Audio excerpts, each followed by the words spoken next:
Welcome to our deep dive into the impact of teaching. We're going to take a look at a chapter from Leading Teaching today.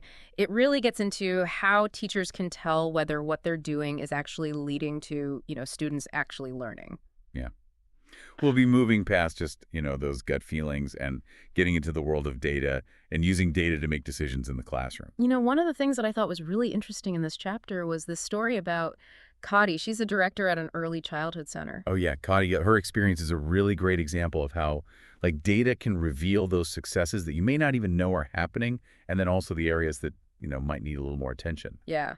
Especially with those non-academic skills that are so important in early childhood. Right. So, Kadi noticed some concerning social and emotional behaviors among the kids and specifically around empathy. Yeah. And so she decided to take a closer look at how teachers were addressing this and, were the methods they were using actually helping kids develop these skills. Yeah. And it's, shining a light on those softer skills that are so important for a child's development, but are so often overlooked. Absolutely. And one teacher even had a light bulb moment when Kateri pointed out that, she'd been so focused on academics that she kind of missed some opportunities to foster empathy.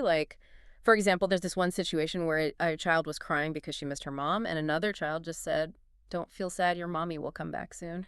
It's like it really highlights how important it is to have a holistic approach to education. Yeah. It's about nurturing the whole child, not just, how they're doing on their math test. Exactly. And this is where I think this idea of effect size comes in. It sounds super technical, Yeah. but it's actually pretty straightforward. It's just a way to measure the impact of your teaching using data. It's kind of like a magnifying glass on your teaching strategies. Oh, okay. It helps you to see how much of a difference a particular strategy is making for student learning.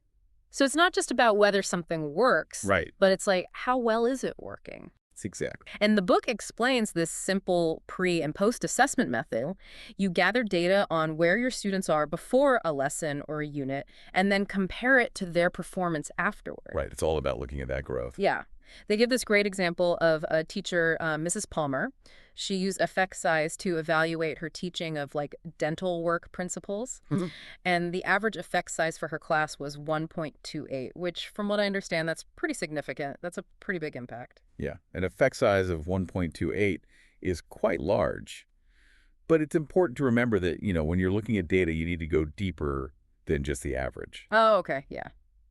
So, it's good to look at the whole class. But I see where you're going with this because the book also mentions that, some of Mrs. Palmer's students made a lot of progress, but there were others who, didn't really improve much at all. exactly. Not all students are going to respond to every teaching strategy in the same way, right? Yeah. So it's great if the average effect size is large, but we have to make sure that, we're not leaving anyone behind. So how can teachers, use effect size to make sure that all of their students are benefiting?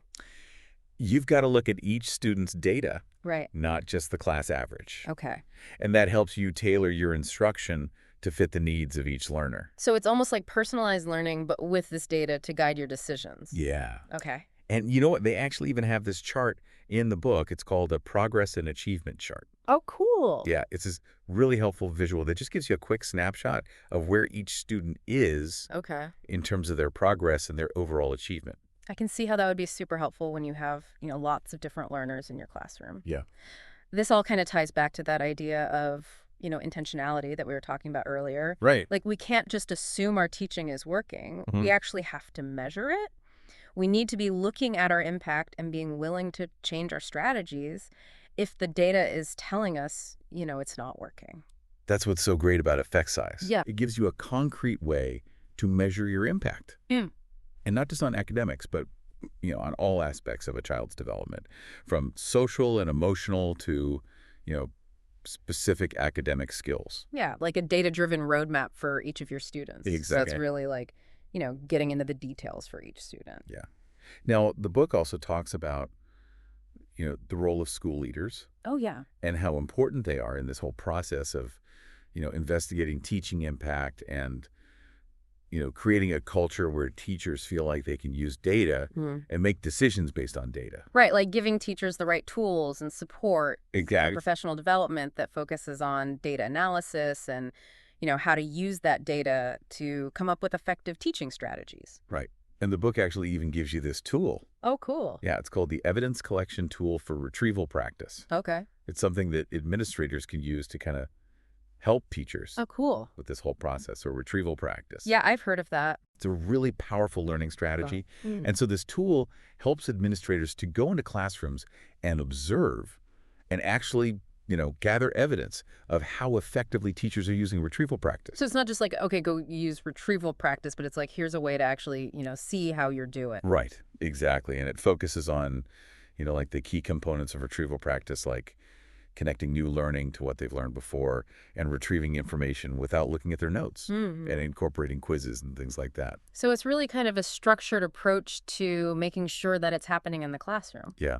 And they also talk about spaced practice, Oh, yeah, I think I remember reading about that. which is so important. Yeah. Research has shown that it's so effective. So it's not just about like retrieving information once, Right. but it's about doing it, multiple times over a period of time. Exactly. Yeah. Spaced retrieval is key for, long-term learning. And this tool helps administrators see, are the teachers spacing it out? Are they doing all these things that make retrieval practice really work? This could be really useful for professional development too. Like Yeah. administrators could use this to, talk to teachers and give them feedback. It's about working together. Right. Collaboration. Yeah. Teachers and administrators working together to make instruction better. So if we take a step back and think about everything we've talked about today, what are some like key takeaways for teachers who are listening? Well, I think the biggest thing is that we can all be more impactful as teachers Yeah. if we use data, Mhm. if we make decisions based on data, not just on, what we think is happening. Our gut feeling. Yeah. And it's not just about looking at the data. It's about understanding it. Right. What is it telling you? And then what do you do with that information? We should be asking ourselves, like, is the strategy really working? And if it's not, what can I change? Right? And that goes for everything, Yeah. whether it's social emotional learning, whether it's, specific academic skills, whether it's, retrieval practice or some other strategy. We have to be really intentional about what we're doing Yeah. Constantly looking for ways to improve. and to be better. And that's where collaboration comes in, Mm-hmm. learning from each other. Sharing ideas. Yeah. Looking at student data together, Yeah. working as a team. Yeah. Creating a culture of like continuous improvement. Yeah. So as you're listening to this, we want to leave you with some questions to think about. Okay. What are they? Well, first of all, how can you use this idea of effect size in your own classroom? Yeah. What kind of data can you collect to see, how much of an impact you're having on your students? Just think of them. And then how can you collaborate with your colleagues? Share what's working for you, learn from them. Right.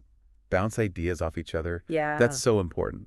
And finally, how can you create that culture of, always getting better in your own classroom or maybe even in your whole school? Yeah, those are great questions. These are all things that can really help you as you grow as a teacher. Yeah, it can lead to new discoveries and new strategies. And ultimately help your students to be more successful. Remember, even small changes, Yeah. if they're based on, what the data is telling you, and if you have that growth mindset, those small changes can make a really big difference for your students.